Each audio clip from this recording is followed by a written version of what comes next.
صلوا علی الحبیب صلی اللہ علی محمد صلی اللہ علیہ وسلم۔ معراج کی رات سرور کائنات شاہ موجودات صلی اللہ تعالی علیہ وسلم نے ایک منظر یہ بھی دیکھا کہ کچھ لوگ تانبے کے ناخنوں سے اپنے چہروں اور سینوں کو نوچ رہے تھے۔ سرکار مدینہ راحت قلب و سینہ صلی اللہ تعالی علیہ وآلہ وسلم کے استفسار پر عرض کی گئی، یہ لوگوں کو گوشت کھاتے تھے، یعنی غیبت کرتے تھے اور لوگوں کی آبرو ریزی کرتے تھے۔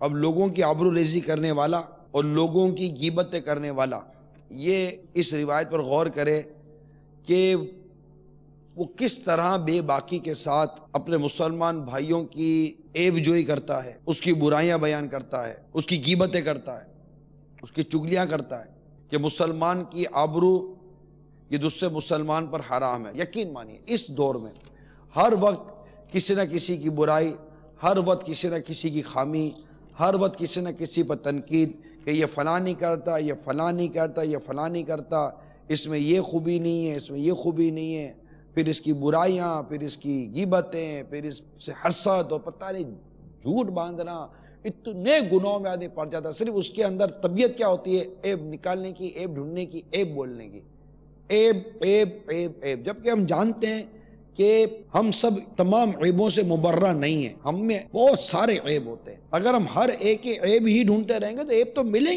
گے نا۔ یعنی آپ ایسی چیز تھوڑی کو ڈھونڈ رہے ہو جو اس میں ہے نہیں، ہے، اس کا انکار ہی نہیں ہے۔ مجھ میں بھی عیب ہے، کیا آپ میں عیب نہیں ہے؟ کسی کے عیب ظاہری ہوتے ہیں، کسی کے عیب چھپے ہوئے ہوتے ہیں۔ ہمیں ضرورت کیا ہے کہ عیبوں کو ڈھونڈنے کی؟ حضرت سیدنا حاتم اصم رحمۃ اللہ تعالی علیہ کا یہ ارشاد ڈرانے کے لیے بہت ہے کہ غیبت کرنے والا جہنم کا بندر کی شکل میں بدل جائے گا، جھوٹا دوزخ کے کتے کی شکل میں بدل جائے گا، اور حاسد جہنم میں سور کی شکل میں جائے گا۔ ہمارے لیے کتنی عبرت ہے اس ارشاد میں۔ جو مین چیز ہے نا وہ ہے ایذاء مسلم۔ میرے میٹھے پیارے اسلامی بھائیوں، مدنی چینل کے ناظرین، یقین مانیے مدنی مشورہ ہو، کوئی بحث ہو، کسی کے گھر پہ جائیں، کسی کے ساتھ ملیں، کوئی بات کرتے ہوئے صرف ایک بار یہ غور کر لیں کہ میرے اس کلمے سے اس کو ایذا تو نہیں ہوگی، میری اس تحریر سے اس کو ایذا تو نہیں ہوگی۔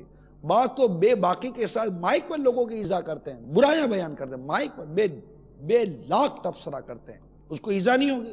چار آدمی میں بیٹھ کر بات کرو تو ایذا ہوتی ہے یار، پیچھے سے پتہ چل جائے کہ وہ میرے بارے میں برائی بیان کر، اس کو ایذا ہوتی ہے۔ ایذاء مسلم، اس پر غور کیجیے۔ میں اس بات پر غور کروں کہ میری اس گفتگو سے اس کو ایذا ہوگی یا نہیں ہوگی۔ کوئی لکھ رہا ہے، وہ کوئی تک نہیں بنتا، یار آپ کی رائٹنگ اچھی نہیں ہے، سچ بتا ہے، اس کو ایذا ہوگی یا نہیں ہوگی؟ کسی کے لکھنے پر اعتراض، تو کسی کے چلنے پر اعتراض، تو کسی کے بولنے پر اعتراض، تو کسی کے آنے پر اعتراض۔ آپ بیٹھے ہوئے ہیں، ٹائم تھا، کوئی لیٹ آ گیا، اب چار آدمی کے بیچ میں اس کو آپ ٹوکو گے، اس کو ایذا ہوگی۔ آپ نے اس کے لیٹ آنے پر اس کو 10 آدمی کے بیچ میں ٹوکا، اس سے گھڑی کا کانٹا پیچھے تو نہیں چلا جائے گا؟ بولنا ہے، اس کو سمجھانا ہے، اس کی تاخیر سے آنے کی ہو سکتا ہے کہ کوئی وجہ ہو، سب کے بیچ کیا حاجت ہے؟ آیا تو اب عزت کے ساتھ تھوڑا سا ہل جل کر اس کو بیٹھنے دیں۔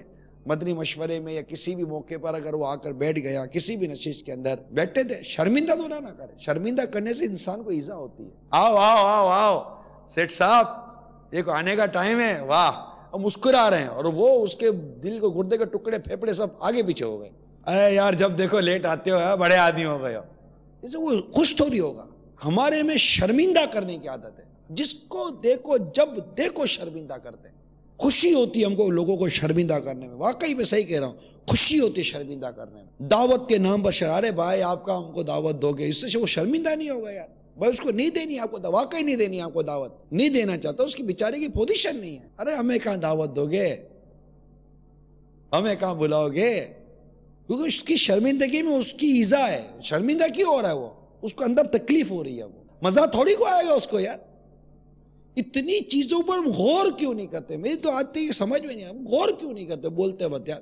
پھٹ، منہ پھٹ ہے ہم لوگ، منہ پھٹ بول دیتے، اور اس میں بھی زیادہ تر معذرت کے ساتھ وہ لوگ جو صاحب منصب یا صاحب وجاہت قسم کے جو لوگ ہوتے ہیں، یا گھروں میں جن کا کوئی اسٹیٹس، باپ والد ہے، غور کرنا چاہیے۔ میں صحیح کہہ رہا ہوں آپ کو، باپ کو یا ماں کو یا ساس کو یا سسر کو یا شوہر کو بلا اجازت شرعی اپنے ماتحتوں کی دل آزاری کی اجازت کس نے دی ہے؟ کہ ساس جب چاہے بہو کی دل آزاری کر دے، شوہر جب چاہے بیوی کی دل آزاری کر دے، بڑی بہن جب چاہے چھوٹی بہن کی دل آزاری کر دے، بڑا بھائی جب چاہے چھوٹے بھائی بہنوں کی دل آزاری کر دے، سیٹھ جب چاہے اپنے نوکر یا ملازم کی بلا اجازت شرعی دل آزاری کر دے۔ کس نے دی ہے اجازت آپ کو بھائی؟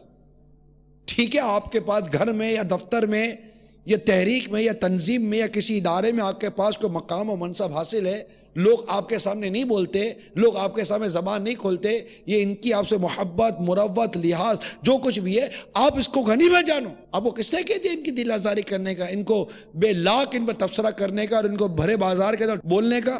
کس نے کیا یار؟ یہ غلط ہے، یہ ہمارے معاشرے کا یہ انداز درست نہیں ہے، شرمندہ نہ کریں۔